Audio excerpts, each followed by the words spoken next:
Okay, so what we're going to be doing here is creating some spheres that we're going to do some explorations, understanding PBR a little bit more and PBR structures.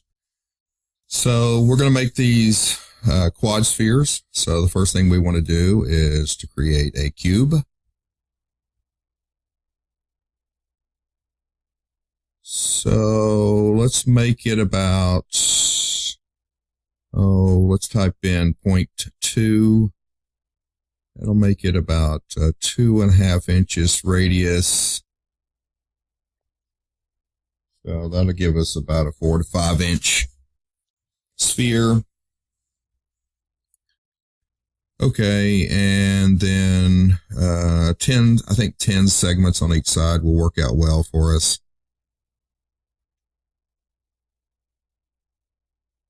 Yeah, that'll work out pretty good. Before we put our sphere file on it to make it round, we want to go ahead and unwrap it. It's easier to wrap when it's a box than it is when it's a sphere. So just add a UV unwrap. Go in here. We'll select all our faces. And let's just do an unfold mapping, which will work fine for this box. Yeah, that'll work fine. Okay. So we just want to go ahead and bake that in. So convert it to an editable poly. So now we can make it round. So let's put a spherify modifier on that, which will make it round. Okay, now one of the problems we have is that those edges where the boxes are have edge smoothing groups on it. So you're going to see some edges in it.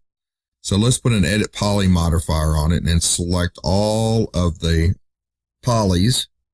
Then we want to clear the smoothing groups and then auto smooth it so everything turns out smooth. And then we want to collapse that in. Okay, so now we want to put our unwrap on it again because now we want to relax it since it's curved edges. So we'll just go in here and relax it. You can just leave the default settings to work fine for what we're doing. So we'll just relax that. And there we go. That looks pretty good.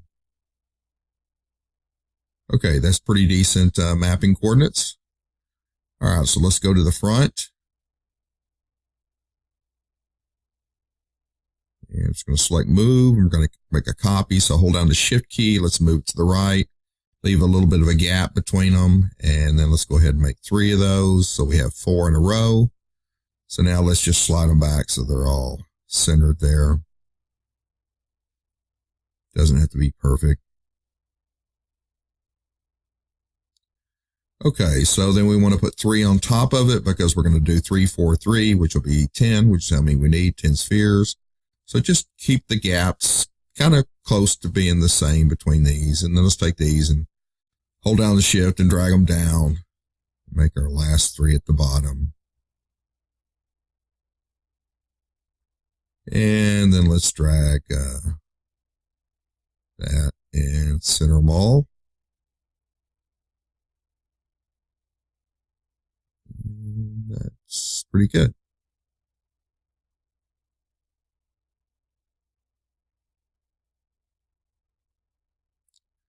Okay, so we want to pick them all and put an unwrap.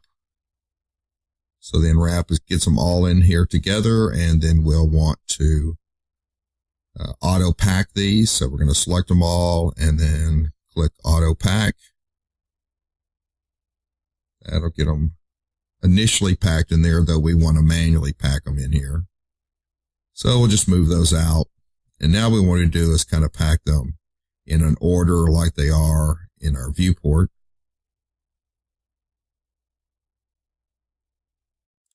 And I'm just going to do a quick pack with these.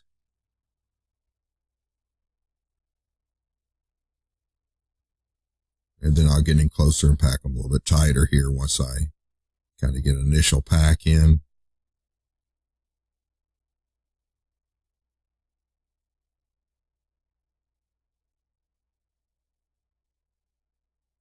Let's rotate that one.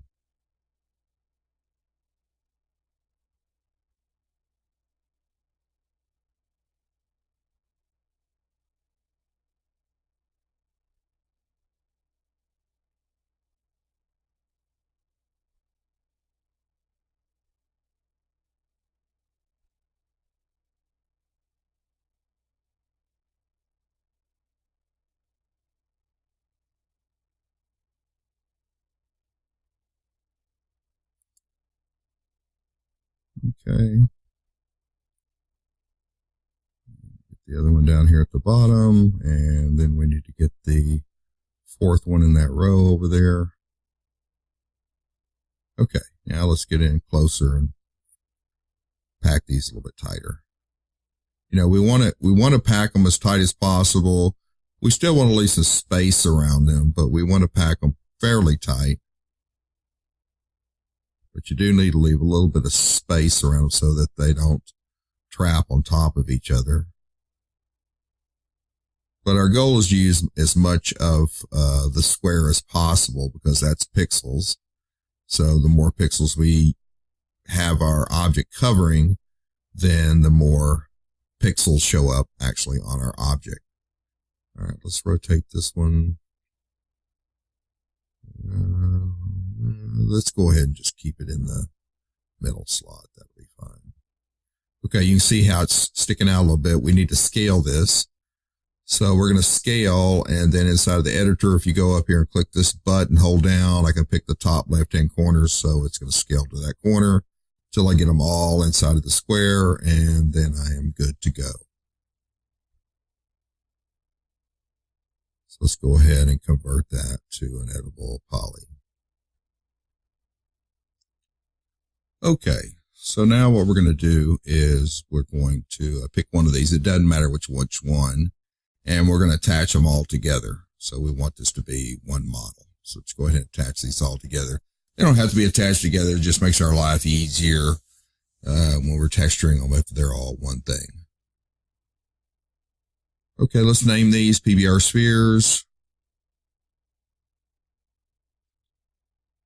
Now what we're going to do is a render to texture. We're going to render this out a template. So render to texture, which is 0 on your keyboard. So sometimes when you're coming in here, the settings may not be right. We do not want to do projection mapping. So you want to make sure that's off. And a lot of times this says auto unwrap. We want that off. We just want to use existing channel because we already unwrapped it. Okay. So then we're going to add in what we want to bake out, which is a diffuse map. So we set that in. And then let's change it from a target, defaults to a target. Let's do a PNG. It's really not a lot of difference between a target and a PNG, but the difference is when you're in your Windows folder, PNGs have a thumbnail, targets don't. So PNG is a little bit better. Now up here at the top, it says padding. And what we're going to do is put about 6 in here, which is 6 pixels, which means that when we render this based on our unwrap, it's going to put us 6 additional pixels all the way around our bitmap. So we have a little bit of a padding around it. And then let's go ahead. We're going to click our lock down here and let's make this a 4096. And it looks like we're good to go. So just hit render. Ignore that. Tell it we don't want to see that anymore. Just continue past that. Then it will render it. Now what you're seeing in the viewport is not the rendering. That's just got lighting in it. It's showing you the lighting that's in the room. But what we're baking doesn't have lighting in it. So this, once this finishes, then you can just close that. Then if you go to file, view image file, then you'll see your file in there and you can view it. And it should just be flat, base color, no shading or anything. That's what we want. Okay, that looks pretty good. Now let's, we can load that back in. So if we go into our diffuse here, go into maps, bitmap, and then we can load that bitmap. If I go up here to my history up here at the top, it'll show me the folder it's in. And I can load that in, and then I double click it and then click this button, show material in our viewport. We want it on the standard, and let's go ahead and name this material. We'll just call this PBR spheres also. That way when we're bringing our texture maps into Sketchfab, it'll all be named properly. Okay, so that's good. Let's put back on our object.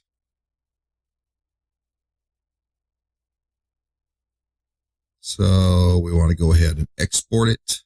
Export selected. Make sure we have it selected. PBR spheres, and just make sure that in your geometry you have smoothing groups on. And then that's pretty much ready to go. So let's go over to our Sketchfab account. And then let's go in here and upload. Okay, we need to choose the file.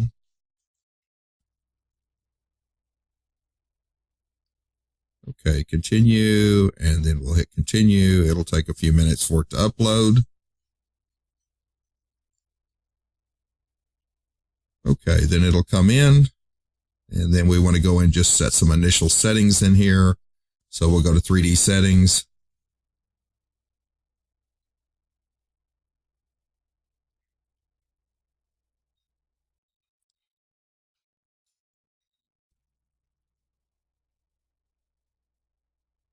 Okay, we're going to start from left to right, go down here to background. We're going to do dirty light. Okay, then the next one is our lighting. We're going to light it with an HDRI file. So we just go down here to environment. Milky Way is not good. We don't want Milky Way. We want industrial kind of look. This glazed patio works pretty good. Gives some nice reflections in it. So then we go to materials. Now make sure up here at the top under workflow, we're doing metalness workflow, not a specular workflow. And right now we're just going to set a mid-tone gray in here just so it's not white. Then if we bring our metalness all the way up, then that's a metallic shader that's on it. And the roughness is set down. I'm holding down the Alt key and dragging my mouse to rotate the light source. Now down here at the bottom, make sure it's on roughness, not glossiness. We don't want glossiness, we want roughness. And when you pull that roughness all the way down to 0, then we have polished metal. When I take my metal all the way down and my specular all the way up, then we have polished plastic. So that's a blend setting. And then when the metal's all the way up, it's a metal setting.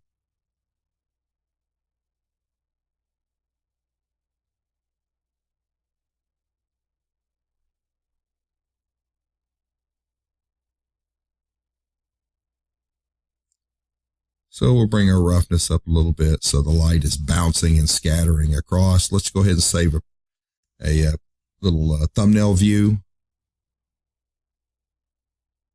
Then we'll save our settings. Then we're going to publish it. And then we'll want to exit.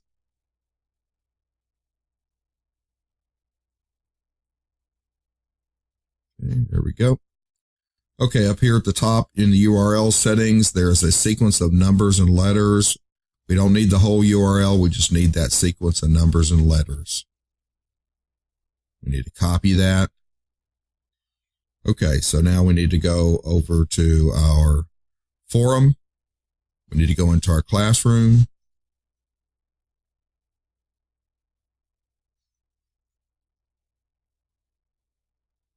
Okay, come down to your thread. I've got my little kind of garbage thread in here.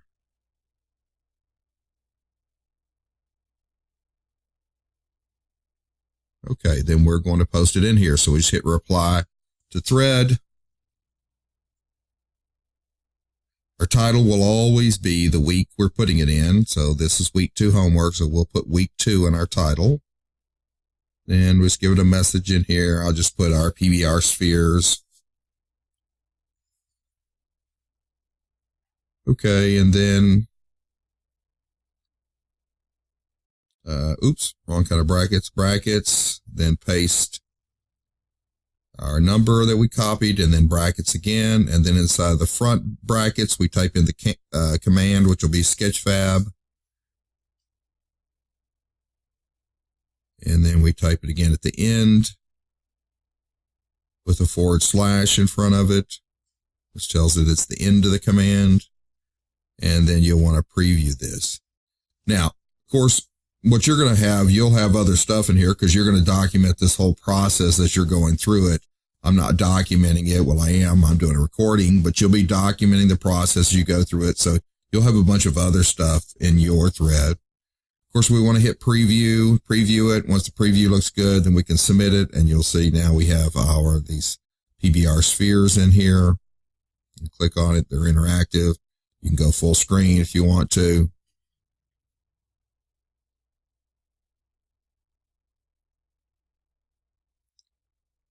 Okay, so now we're going to go back over to Photoshop and we're going to open up the base file that we made earlier. Now I got another file in here I'm going to give you that's got a bunch of colors for metals. Okay, so you need to sample these colors, then double check the numbers to make sure they're right. And then we're going to fill each one of these unwrapped spheres with one of those colors. These are standard colors to metals, industry standards. When you sample them, sometimes they're off a little bit, so you might have to adjust the numbers.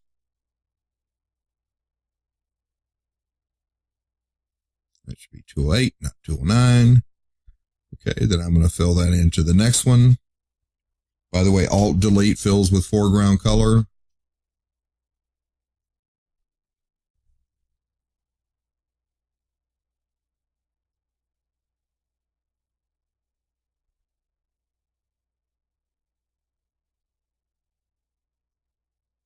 Okay. Fill that one. So we're just going to systematically go and sample each one of these metals. I've got 10 metals in here, and we're going to sample each one and then go in and fill each one of our spheres with that color, which will be the diffuse color for that metal. Now, metals don't have a lot of color in them because they're reflective. Okay. And color is when you see when the light hits a surface and it scatters off in many directions, then that's referred to as the diffuse. So something like paints have intense colors, but metals don't. They have subtle colors because the vast majority of the color of the light is bouncing off of it. Okay, on these next ones, I think I'm going to go ahead and get this silver and aluminum, keep them fairly neutral ones first. And then I'm going to use the bright colors on the last row. So you can see how subtle these colors are. Aluminium. I'll call it aluminum. If you're in England, they call it aluminium. Okay, copper. And that color's a little off.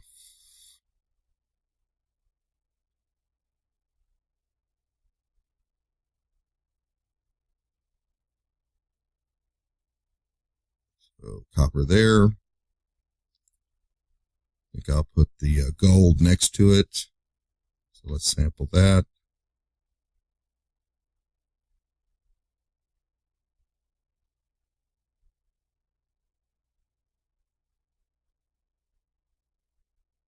Ooh, 225, that's pretty far out, 219. So it should be.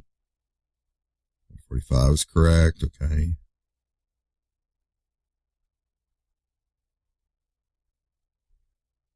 Okay, and then let's do this forged iron, this dark, unpolished forged iron last.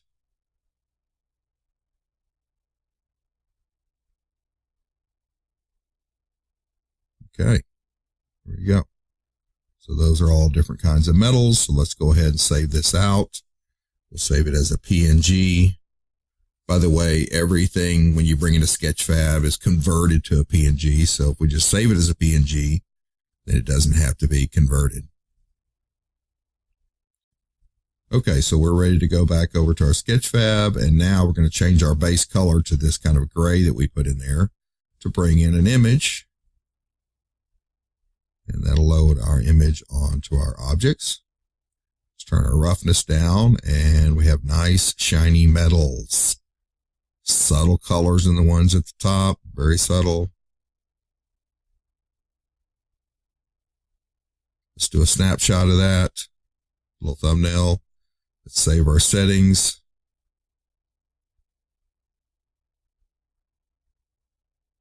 All right, let's go back over to the forum. If we go back into our thread,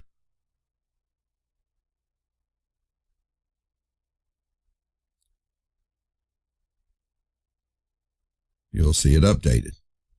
So anytime we make changes over there, it'll update back to this file. So if we kick our roughness up a little bit so that it's not quite so polished, and we save those settings, then when we go back over to our forum and refresh, then it'll reload it and update it back to what we have. Okay, so we're going to be using these in class. So I need for you to get this all set up, get our metals all set up and everything before class. So when we come in here, we can start going to the next stage in this. Okay, hopefully that helped you out. Thank you very much.